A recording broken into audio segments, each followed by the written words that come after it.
जय श्री राम दोस्तों, मैं केशवर पाल इस ज्ञान गंगा पे एक 41वां वीडियो बना रहा हूँ। इसमें शिव पुराण में सृष्टि रचना चल रही है। हमने 39 और 40 वीडियो में बताया कि ये रामपाल कैसे गुमराह किया है।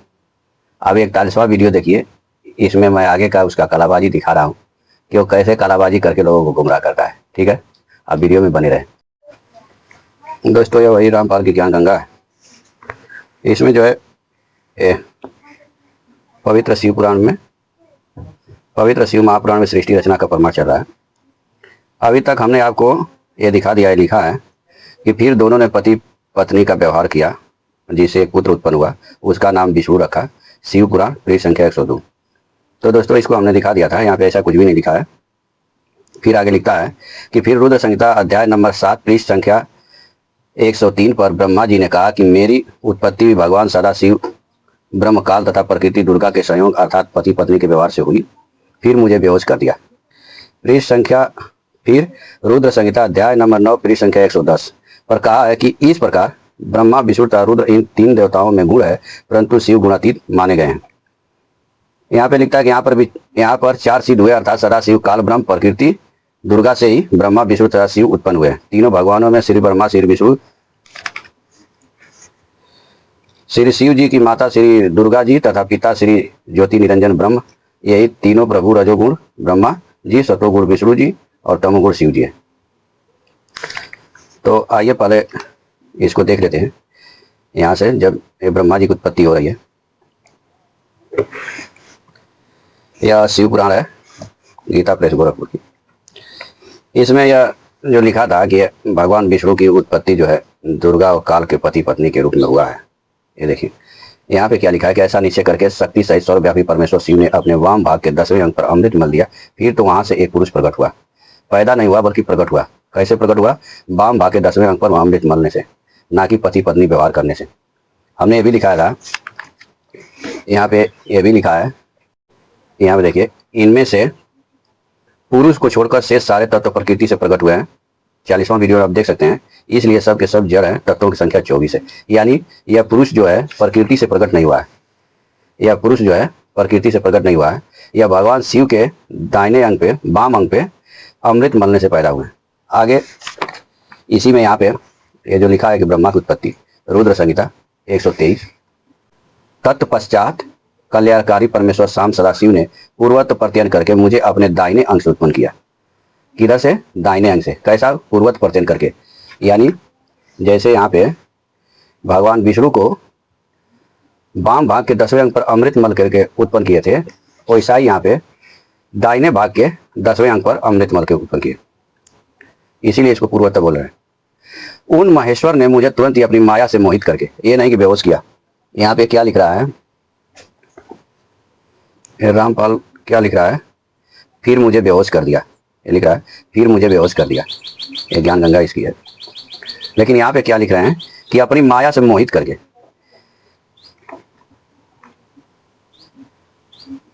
नारायण देव के नाभि कमल में डाल दिया और लीला पूर्वक मुझे वहां से प्रकट किया। इस प्रकार उस कमल से पुत्र के रूप में मुझे हिरण्यगर्भ का जन्म हुआ। किसे? कमल से पुत्र के रूप में। इसीलिए इनको कमल उद्भव भी कहा जाता है, पद जोनि भी कहा जाता है इसको, ब्रह्मा जी को। दोस्तों, ये माया से मोहित करके करने का अर्थ है।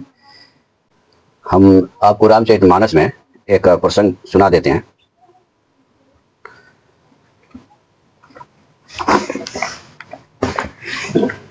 दोस्तों, यहाँ पे जो ब्रह्मा जी कह रहे हैं कि उन महेश्वर ने मुझे तुरंत ही अपनी माया से मोहित करके नारायण देव के नाभि कमल में डाल दिया। तो हम माया को देखते हैं। हमारे रामचरितमानस में माया का बहुत सुंदर वर्णन किया गया है। तो आइए हम रामचरितमानस में माया का वर्णन देख लेते हैं। यह श्री रामचरितमानस है, हनुमान प्रसाद पोद्दार इसके अनुवाद करता है। यह आरण्य कांड है, आरण्य कांड। इसमें भगवान राम और लक्ष्मण का संवाद है। यहाँ लिखते हैं कि एक बार प्रभु सुख असीना, लक्ष्मण बचन कहे छलहीना, सुर नर मुनि चराचर साई, मैं पूछूं निज प्रभु की नाही। कह रहे हैं कि एक बार प्रभु श्री राम जी सुख से बैठे हुए थे। उस समय लक्ष्मण जी उनसे छल रहित वचन कहे, हे देवता, मनुष्य, मुनि और चराचर के स्वामी, अपने प्रभु की तरह अपना स्वामी समझकर आपसे पूछता हूं। मोहि समझाऊ मोहि समझाई कहूं सोई देवा, सब तज करो चरण रज सेवा। कहूं ज्ञान विराग और माया, कहूं सो भगति करहूं जय दाया। हे देव, मुझे समझाकर वही कहिए जिससे सब छोड़कर मैं आपकी चरण रज की सेवा करूं। ज्ञान, वैराग और माया का वर्णन कीजिए, यानी ज्ञान क्या है, वैराग क्या है, माया क्या है।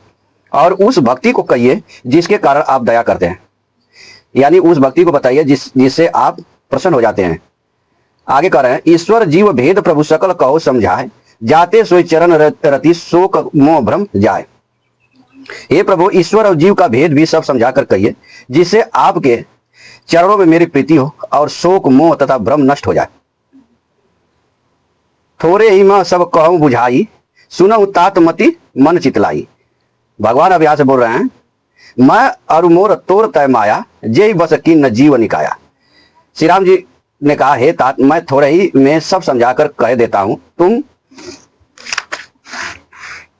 मन चित और बुद्धि लगाकर सुनो। मैं और मेरा, तू और तेरा, यही माया है जिसने समस्त जीवों को बस में कर रखा है।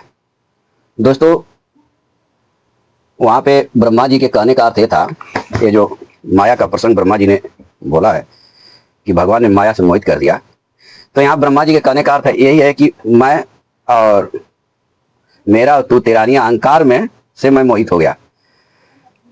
अहंकार कि अब मेरा है या तेरा है, मैं पैदा हो गया, मैं प्रकट हो गया, ये अहंकार वाली चीज यहाँ पे बता रहे हैं। गो गोचर जहां लग मन जाई, सो सब माया जानव भाई। तेकर भेद सुनऊ तुम सो, विद्या अपर अविद्या दो। कह रहे हैं कि इंद्रियों के विषयों को और जहां तक मन जाता है, हे भाई, उन सबको माया जानना, उसके भी एक विद्या और दूसरी अविद्या है। इन दोनों भेदों को तुम सुनो। तो दोस्तों, हमको तो इसमें बस ये दिखाना था कि माया किसे कहते हैं।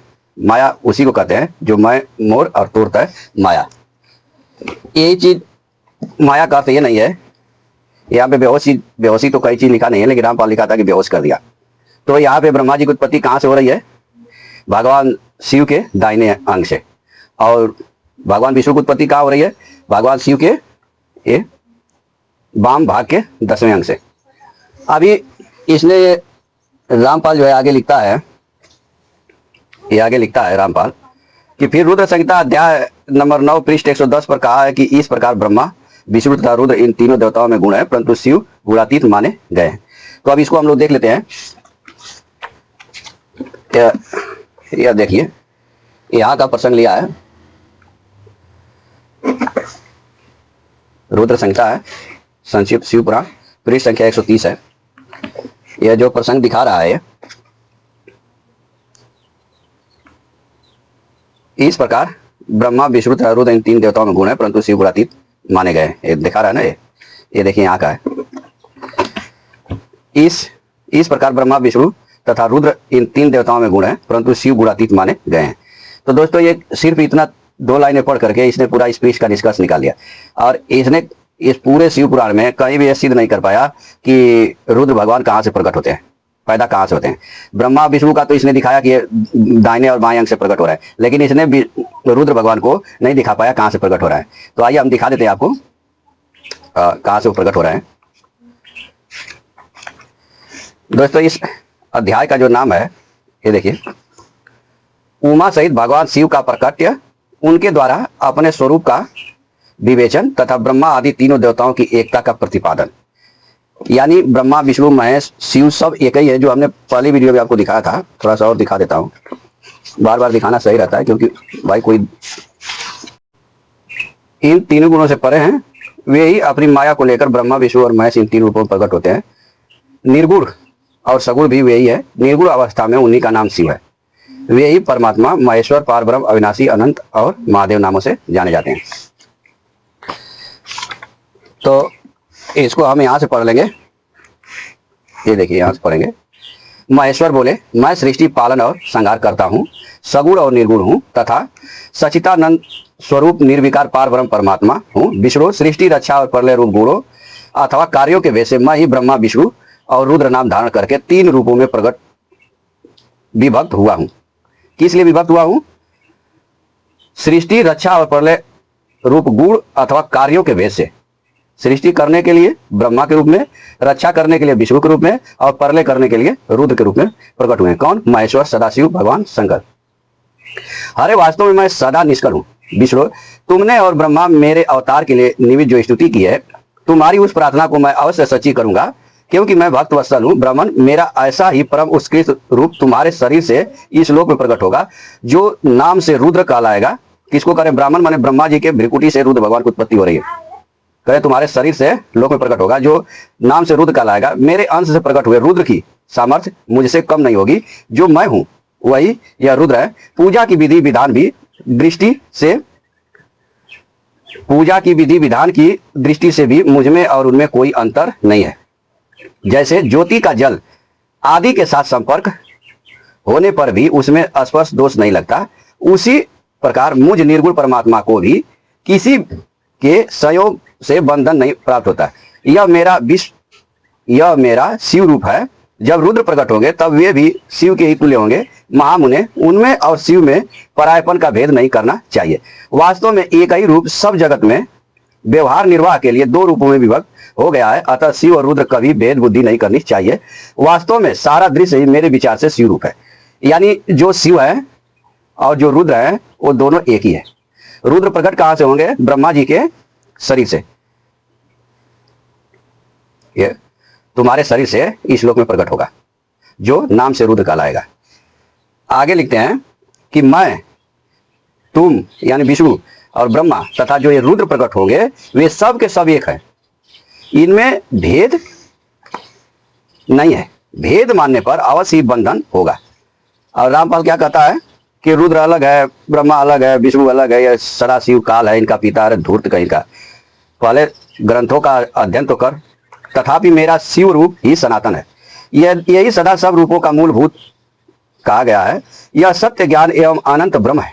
ऐसा जानकर सदा मन से मेरे यथार्थ स्वरूप का दर्शन करना चाहिए। ब्राह्मण सुनो, मैं तुम्हें एक गोपनीय बात बता रहा हूं। मैं स्वयं ब्रह्मा जी की भ्रिकुटी से प्रकट होऊंगा। गुणों में भी मेरा प्रकट्य कहा गया है। आगे जो भगवती है उनके बारे में बता रहे हैं कि ये जो उमा नाम से विख्यात परमेश्वरी प्रकृति देवी है, जिनको यहाँ पे भगवान शिव के शरीर से निकलने वाली जो ये है, यहाँ पे कहा गया था ये पराशक्ति प्रधान प्रकृति गुणवती माया बुद्धि तत्व की जनित विकार रहित बताया गया है, वह शक्ति अंबिका कही गई है। उन्हीं के बारे में यहाँ बता रहे हैं। ये जो उमा नाम से विख्यात परमेश्वरी प्रकृति देवी है, इन्हीं की शक्ति भूता वांग देवी ब्रह्मा जी का सेवन करेंगी। फिर इन प्रकृति देवी से वहां जो दूसरी शक्ति प्रकट होगी वे लक्ष्मी रूप से भगवान विष्णु का आश्रय लेंगी। तदंतर पुनः काली नाम से जो तीसरी शक्ति प्रकट होगी वे निश्चय ही मेरे अंशभूत रुद्रदेव को प्राप्त होंगी। वे कार्य की सिद्धि के लिए वहां ज्योति रूप से प्रकट होंगी। यानी दोस्तों जो सदाशिव हैं वही तीन रूपों में विभक्त होते हैं, और जो शक्ति है वही तीन रूपों में फिर विभक्त होती है। तो ब्रह्मा विष्णु महेश, और इधर जो है कि सरस्वती लक्ष्मी और काली रूप में ये शक्ति प्रकट होती है। और वही शक्ति सृष्टि पालन, सृष्टि रचना और संहार सब करती है। यहाँ पे बता रहे हैं इस प्रकार मैंने देवी की शुभ स्वरूपा पराशक्तियों का परिचय दिया। उनका कार्य क्रमशः सृष्टि पालन और संहार का संपादन ही है।